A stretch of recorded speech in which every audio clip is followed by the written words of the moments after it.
Welcome to the 17th Annual Financial Woman of the Year celebration.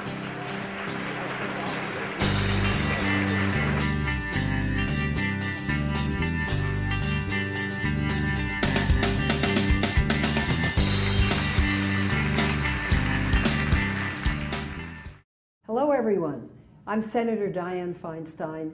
I'm sorry I can't be with you. It is my honor to introduce Barbara Morrison today and to say congratulations, Barbara, for receiving the Financial Woman of the Year Award. As the founder and president of TMC Financing, Barbara built the company into the largest small business administration lender in Northern California.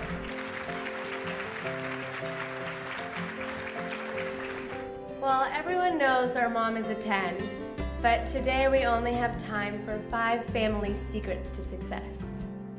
First, there's no separation between work and play. Our mom has always encouraged us to seek a career that we will love. While you can be good at many jobs, when you love what you do is when you can truly succeed. So please join us in welcoming Barbara Morrison, our mother.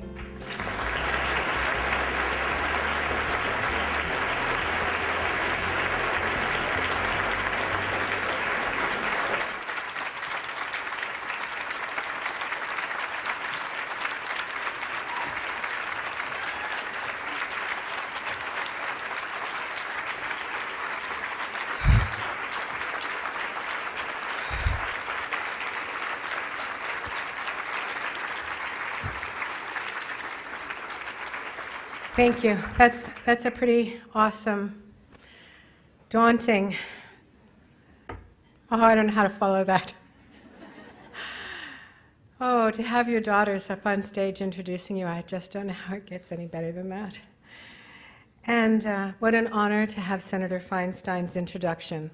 She was an inspiration to me when she was mayor. And of course, she is and has been and continues to be a role model for generations of women. I'd like to start today by thanking FWA.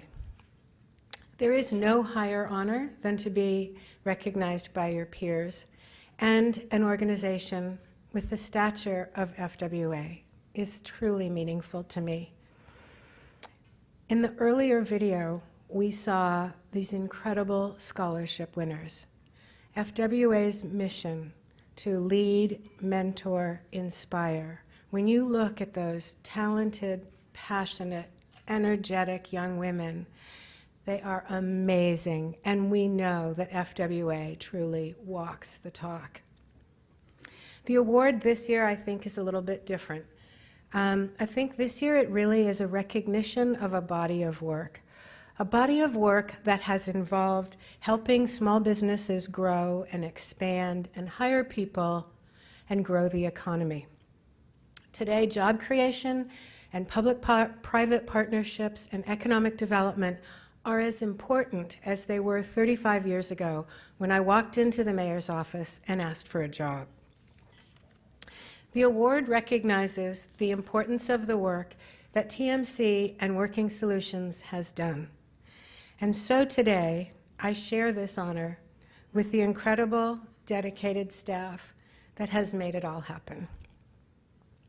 So, women still can't have it all, according to Anne-Marie Slaughter. As you probably all know, because it's been plastered everywhere, that Anne-Marie Slaughter's career as the #2 person at the State Department required her to be away from home from 4:20 a.m. on Mondays until late in the evening on Fridays. After 2 years, she decided that her son needed her home, and she quit and she returned to Princeton. And therefore, she concluded, women still can't have it all. Really? I mean, how many people, men or women, would be able to maintain that insane schedule for 2 weeks or 2 months, let alone 2 years?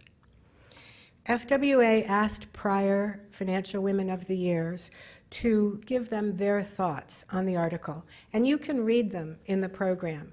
But just to give you a flavor, I will give you a few quotes, and they are, typically, everyone agreed that the definition of all is a very personal definition. that it means different things to different people and not just women. Work-life balance involves choices, and all choices involve trade-offs. Having it all is about living your priorities. It won't be perfect.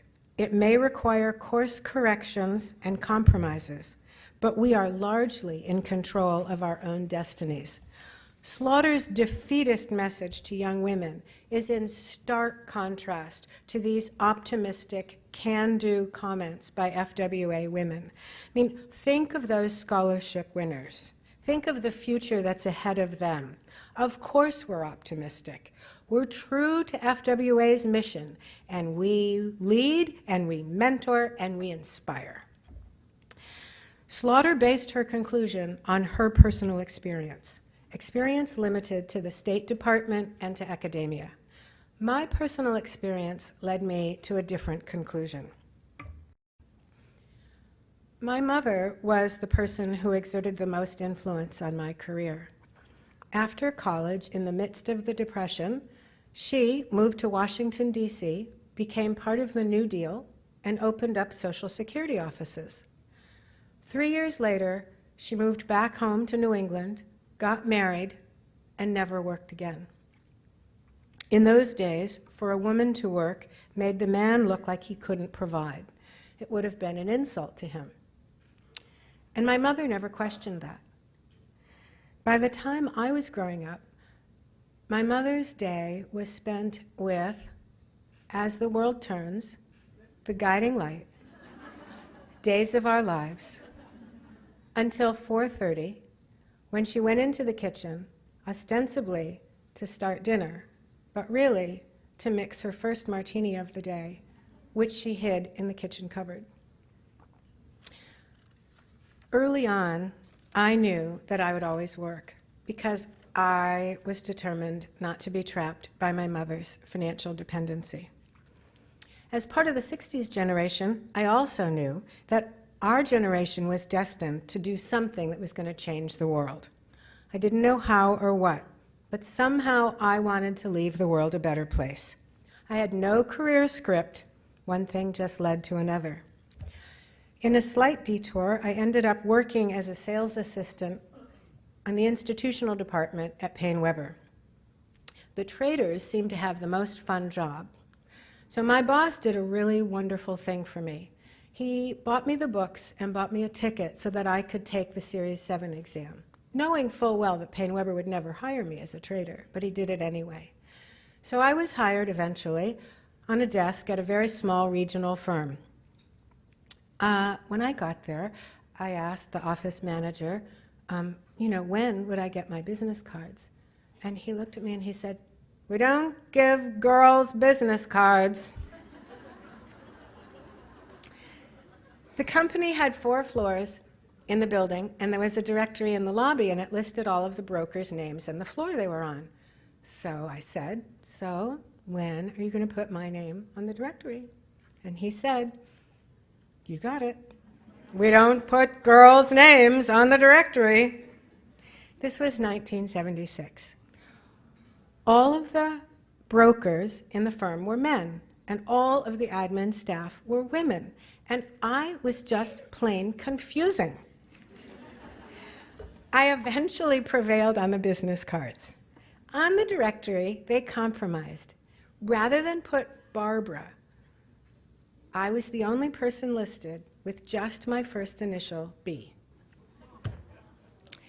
When I left the trading desk, I knew that I wanted to work in the mayor's office. I'd heard about the mayor's office of economic development, and I walked into the office of the newly appointed director, Bill Evers. I'm so pleased that Bill is here today.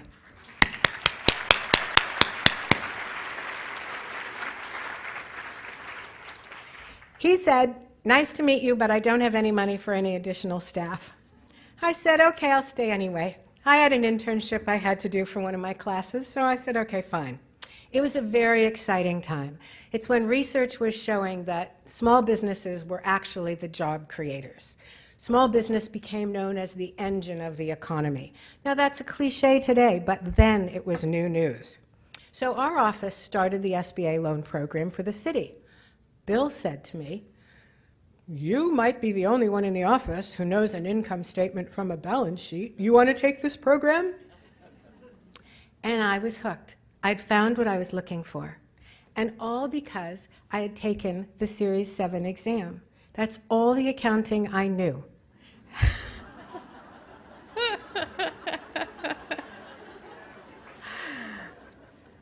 My generation, which is Slaughter's generation, is the transitional generation. We're caught in the crossfire. We're juggling family and career, but our experiences aren't predictive for the next generation.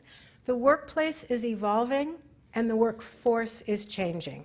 60% of college graduates today are women.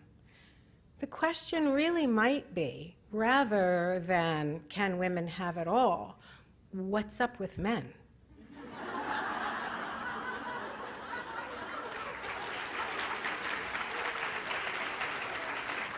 Just saying. My daughter's careers will be as different from mine as mine was from my mother's, and I can't wait to see what's ahead. There was no script for my generation. There's no script for theirs, and that's the good news. All you have to do is keep your eyes open and your antenna up. Thank you.